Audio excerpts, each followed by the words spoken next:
We're going to talk a little bit about voicing today and what it means for the pianist. When you think about different voices, you might typically think of a band or an orchestra, for example, and you've got all these different timbres, but it's a bit different for a pianist because obviously we've just got the one instrument. We've got unlimited polyphony with our 88 keys. We can play as many of them as we can at one time and they'll all sound. But in terms of getting different textures and different voices, that's where we've got to be a little bit clever. Now, the first thing we've got to understand is what do we actually mean by a different voice? And literally a voice is just a different thing happening at the same time as another. If you think when you start learning piano and you start to learn very, very simple pieces of music, you know, you might learn things like, I don't know,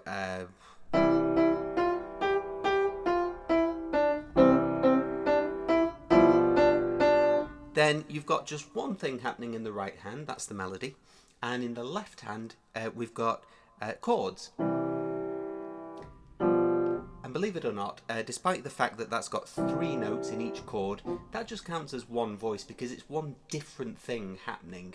Now, when you start to put different rhythms or think about different things happening at the same time, that's when you start to voice it a little bit. So for example, a very simple way of putting an extra voice into that would be to hold down the bass note and just vamp the rest of the chord. And now we've got 2 voices. So adding the third voice, the melody.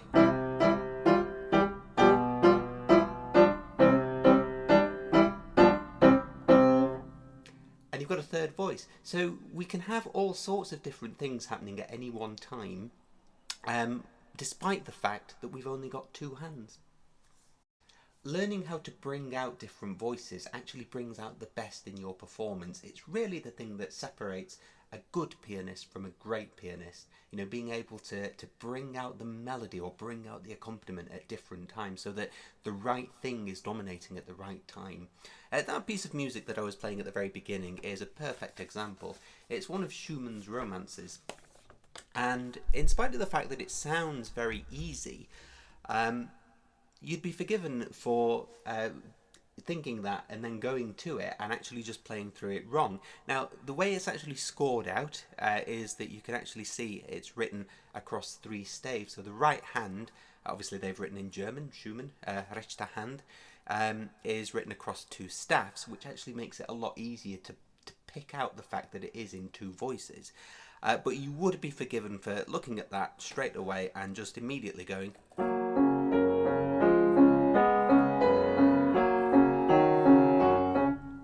Whereas what you want to do is bring out the melody. So we need to identify the melody. Now, I know because I know this piece of music that middle line, the one that's in the bass clef for the right hand, is the melody. So that's...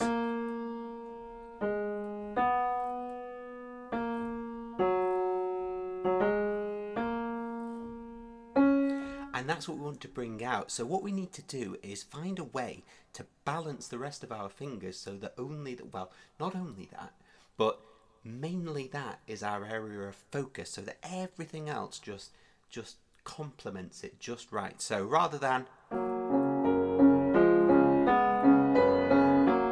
we just want to take the tone of the rest of the fingers down and just press harder on the thumb or whatever finger you're playing those notes with. So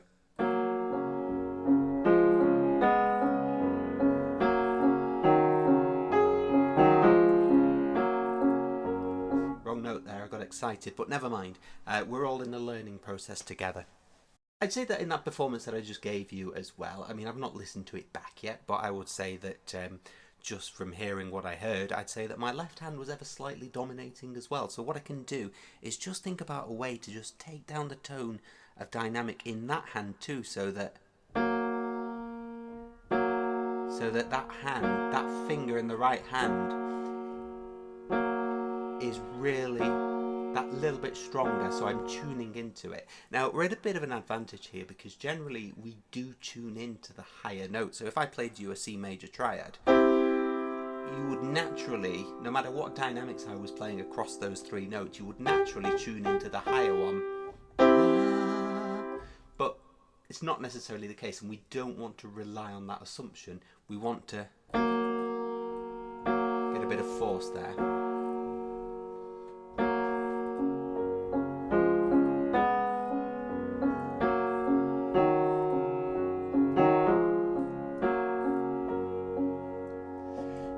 can see is that I'm also taking a little bit of breathing space with it. I can afford to do that because Schumann was in the Romantic period of music, and in piano music especially, because a lot of piano music's obviously solo. It's at my discretion as to how I want to perform it. I'm not dictating to a conductor or any accompanist, or it's at my discretion, which is great. So I can sort of take a little bit of breathing space to sort of get my fingers working, providing I keep a fairly nice flow, and one that I in particular as performer am happy with. Another thing that you might consider doing, and it's not something that you want to overdo, is the idea of a very slight inflection between the two notes. So if you take those two notes, obviously it's notated that I play them both at the same time, but sometimes if you're feeling that within the context of the performance that it might be too awkward to guarantee that dynamic, you might just want to consider a little inflection like that, just almost like an arpeggiation, almost like when you arpeggiate a chord like that, you just... And again, it's not something that you really want to do too often. That's not really a technique that you want to do to death. It's one that gets quite stale quite fast, but it is one that you can just dot around, particularly in romantic pieces like this, and it might just help out. So let's say, for example, that I start fine and then I just decide I want to put one in. I might go...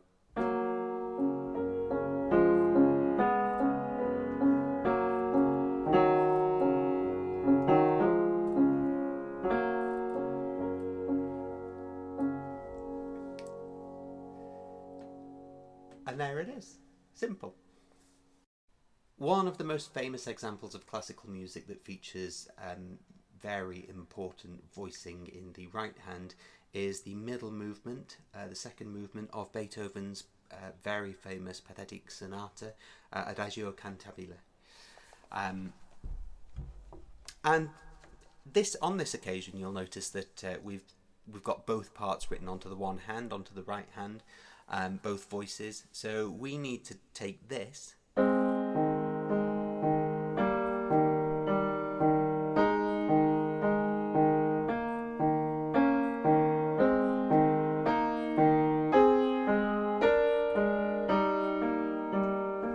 and so on. And what we need to do is just make it more dynamically appealing by bringing out that top line, which is the melody.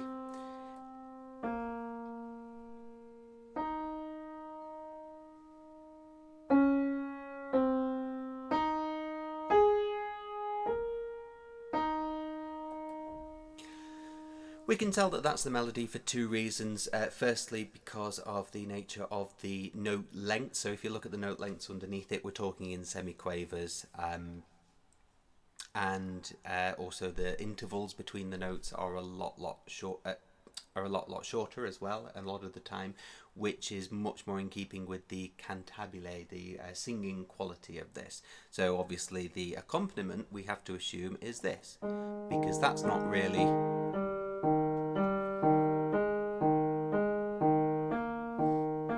melody.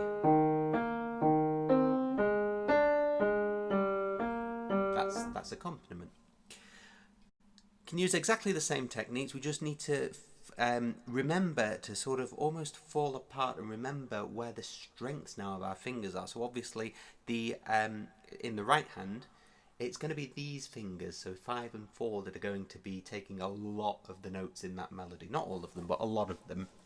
So we need to remember that actually we need to be a lot gentler here. So we almost need to let our hands sort of fall that way. Not literally, but we need to sort of keep that in mind, almost like we're falling apart onto the piano. So from the middle outwards. So we're going to sort of put a little bit more pressure on that note at the top. Can get more. Less on that middle finger, I think. And then if I'm just gentle,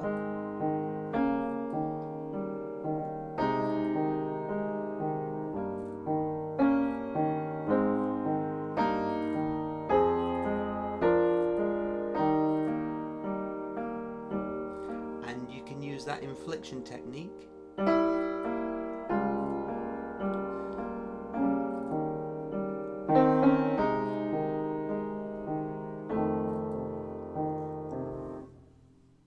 And you'll get it sounding very nice and beautifully voiced. You can, of course, start to use the left pedal a lot of the time. That really helps with pieces that are voiced. Now, you want to not get too much into the habit of using the left pedal for the sake of bringing the dynamic down. But sometimes when you really want to enhance the voices, taking the overall dynamic of the piano down subtly with the left pedal really actually just helps you to get that volume with that little bit of extra pressure where you want those voices to be. So I'll put it down now, so hopefully.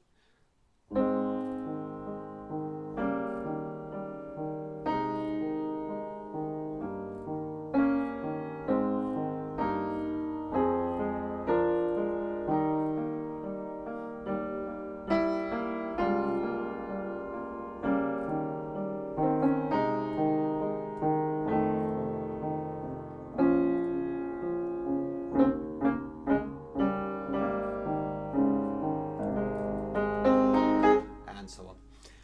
I hope that's been of some benefit to you. I mean, keep practicing and keep trying to get that distinction between the voices, because like I say, that's where you get the difference between a mediocre performance and an outstanding one.